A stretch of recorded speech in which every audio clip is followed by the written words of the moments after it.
Notification મળતું રહે।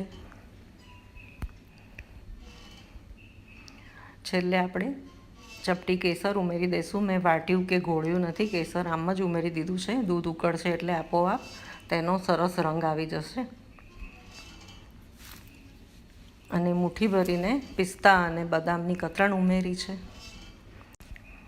અને જો તમારી પાસે કેસર અવેલેબલ ન હોય તો ચપટી હળદર પાણીમાં ઉમેરી અને પછી તમે દૂધપાકમાં રેડી દેશો તો પણ દૂધપાકનો કલર ખૂબ જ સરસ આવશે। અને કંઈ ન ઉમેરો તો સફેદ દૂધપાક પણ ખૂબ જ સરસ લાગે છે। જો આપણો દૂધપાક બનીને સરસ તૈયાર થયો છે તો ગરમા ગરમ સર્વ કરી લઈએ। અને છેલ્લે પિસ્તાની કતરણથી ગાર્નિશ કરીશું આપણે। ચાલો ત્યારે ફરી મળીશું આવી જ અવનવી રેસિપીસ સાથે। ત્યાં સુધી આવજો।